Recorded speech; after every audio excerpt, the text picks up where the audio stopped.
नमस्ते। कभी सोचा है कि जब हम यहाँ भारत में सुबह की चाय पी रहे होते हैं, तो अमेरिका में लोग रात के खाने की तैयारी क्यों कर रहे होते हैं? ये कोई जादू नहीं है। चलिए इसके पीछे का सिंपल सा विज्ञान समझते हैं, यानी टाइम जोन का विज्ञान। हाँ बिल्कुल, किसी तीसरे देश में फोन करने से पहले समय देखना, ये अनुभव तो हम सभी का है। तो ये जो उलझन है ना, इसके पीछे कोई बहुत बड़ा रहस्य नहीं है, बल्कि एक बहुत ही सीधा साधा वैज्ञानिक कारण है, और ये कारण जुड़ा है सीधे हमारी पृथ्वी से। ठीक है, तो चलिए इस रात से पर्दा उठाते हैं। सारी की सारी कहानी की जड़ है पृथ्वी का अपनी धुरी पर लगातार घूमना। सोचिए, एक ऐसा पहिया जो कभी रुकता ही नहीं, और इसी घूमने में दिन और रात का पूरा रहस्य छिपा हुआ है। और पता है, पृथ्वी को अपनी धुरी पर एक पूरा चक्कर लगाने में ठीक 24 घंटे लगते हैं। हाँ, यही 24 घंटे हैं जो हमारा एक पूरा दिन बनाते हैं। अब ये एक साधारण सा नंबर लग सकता है, लेकिन पूरी दुनिया के समय को समझने के लिए ये सबसे महत्वपूर्ण नंबर है। तो सोचिए, जैसे जैसे पृथ्वी घूमती है, उसका अलग अलग हिस्सा एक एक करके सूरज के सामने आता जाता है। जो हिस्सा सूरज के सामने आ गया, वहां हो गई दिन की रोशनी, और जो हिस्सा घूमकर सूरज की रोशनी से दूर चला गया, वहां बस रात का अंधेरा छा जाता है। ये एक साइकिल है जो कभी नहीं रुकता। अब ये बात ना बहुत ही दिलचस्प है। एक पल के लिए सोचिए, अगर पृथ्वी चपटी होती तो शायद हर जगह एक साथ ही सुबह हो जाती। लेकिन क्योंकि ये एक गेंद की तरह गोल है, सूरज की रोशनी एक बार में इसके सिर्फ आधे हिस्से पर ही तो पड़ सकती है ना?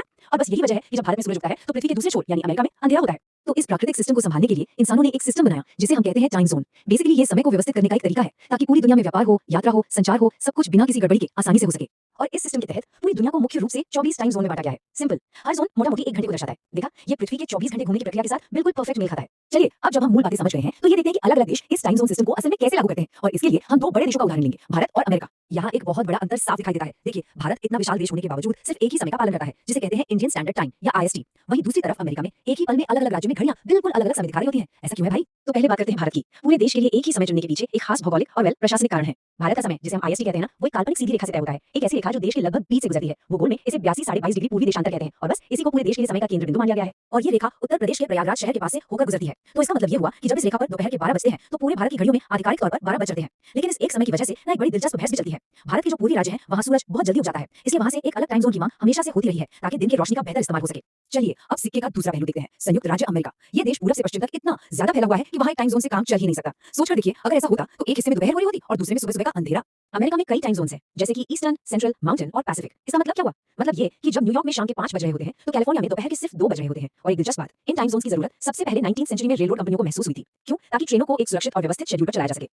तो इतने सारे अलग-अलग टाइम जोन्स, ये सब तो बहुत भ्रामक हो सकता है ना, लेकिन ऐसा बिल्कुल नहीं होता। और इसका पूरा श्रेय जाता है आधुनिक तकनीक को, जिसने इस पूरे सिस्टम को एकदम सिंक में और अविश्वसनीय रूप से सटीक बना दिया है। आज हमारे पास क्या है? सैटेलाइट्स हैं और एटॉमिक क्लॉक्स हैं। ये घड़ियां इतनी इतनी सटीक होती हैं कि लाखों सालों में भी 1 सेकंड आगे पीछे नहीं होती। ये तकनीकें परमाणुओं के कंपन के आधार पर समय को मापती हैं, और यही सुनिश्चित करती हैं कि दुनिया भर की घड़ियां एक दूसरे के साथ बिल्कुल परफेक्ट सिंक में रहें। और इसका सबसे अच्छा उदाहरण तो हमारे अपने फोन में देखने को मिलता है। जैसे ही कोई एक नए टाइम जोन में जाता है, फोन, इंटरनेट और सैटेलाइट के जरिए अपने आप वहां का सही समय सेट कर लेता है। सब कुछ इतनी तेजी से और अपने आप होता है कि पता भी नहीं चलता। ये इसी अद्भुत सिस्टम का ही तो कमाल है। तो देखिए, जो चीज शुरुआत में एक पहेली लग रही थी, वो असल में विज्ञान का एक खूबसूरत और एकदम सटीक सिस्टम है। अलग-अलग समय होना कोई समस्या नहीं है, बल्कि ये एक ऐसा समाधान है जो हमारी दुनिया को एक वैश्विक गांव की तरह व्यवस्थित और जुड़ा हुआ रखता है। ये सिस्टम अब हमारे जीवन का हिस्सा बन चुका है। लेकिन अब जब हम इस उत्तम सिस्टम को समझ चुके हैं, तो एक सवाल मन में आता है, क्या होगा अगर पूरी दुनिया अचानक से एक ही सार्वभौमिक समय पर स्विच कर ले? सोचिए, क्या तब दिल्ली में सुबह 9 बजे ऑफिस जाने का मतलब वही होगा जो न्यूयॉर्क में सुबह 9 बजे सोने का होगा? इस पर सोचना जरूर।